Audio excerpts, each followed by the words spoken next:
the dim glow of a single overhead bulb, where shadows danced like forgotten secrets, stood Chef Antoine, a silhouette against the stainless steel of his noir kitchen, a plume of smoke from his cigarillo curled towards the ceiling, a ghostly question mark in the heavy air. On the butcher block before him, a collection of ingredients that defied logic and nature.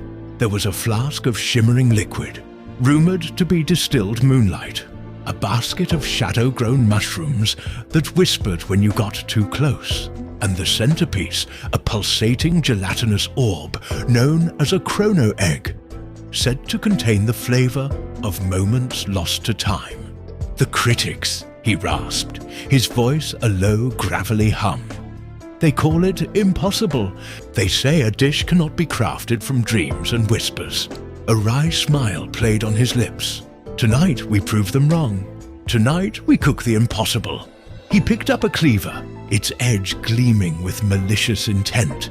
The challenge had been thrown, a gauntlet of gastronomic absurdity, and Antoine was never one to back down from a dare, especially one whispered from the culinary underworld. The kitchen descended into a beautiful orchestrated chaos. Antoine, a whirlwind of focused energy, moved with the grace of a phantom. He first approached the flask of distilled moonlight. Uncorking it, a soft, ethereal glow filled the room, casting long, dancing shadows. He poured a single shimmering drop into a heated pan. It sizzled not with heat, but with a sound like distant chimes, releasing a fragrance of night-blooming jasmine and forgotten memories. The shadow-grown mushrooms were next. As he sliced into them, they let out faint, melodious sighs, which he captured in a bell jar. This, he explained to the empty room, was the seasoning of sorrow, a flavor both bitter and sweet. The chrono egg was the true beast. It wobbled and pulsed with an internal bioluminescent light. Antoine handled it with the delicate touch of a bomb disposal expert, using a silver syringe to extract its core, a thick, golden yolk that swirled with nebulas of light and color. He tried to whisk it, but it resisted, forming temporary fractal patterns before collapsing back into itself. Frustration flickered in his eyes.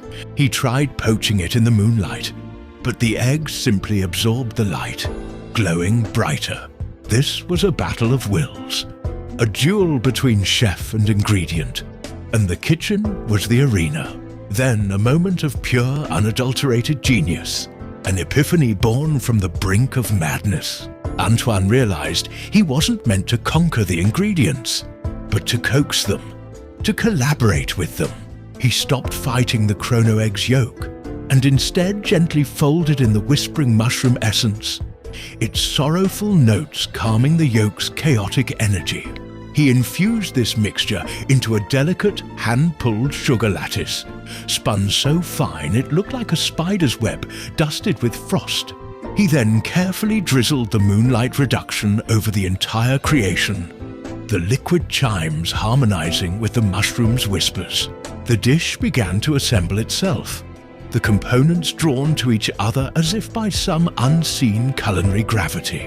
What emerged was a masterpiece of absurdity. A dish that shouldn't exist. It was a translucent sphere, pulsing with a soft internal light, resting on a nest of glistening ebony mushrooms. It was a culinary paradox, a tangible dream. Antoine stepped back. His breath held, a bead of sweat tracing a path down his temple. He had done it. He had wrestled with the cosmos and plated it.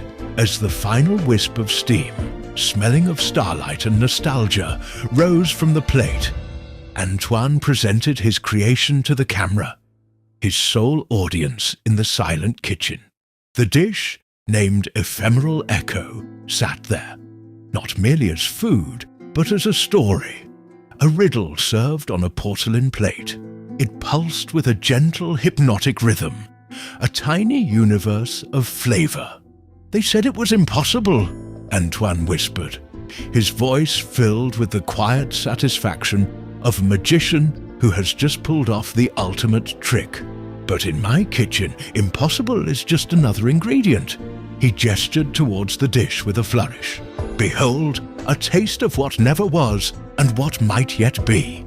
The camera zoomed in on the pulsating sphere, its mysterious light filling the screen, leaving the audience to wonder, to hunger, not just for the dish, but for the story it held within its unbelievable form. The final shot held, a testament to the chef who dared to cook a dream.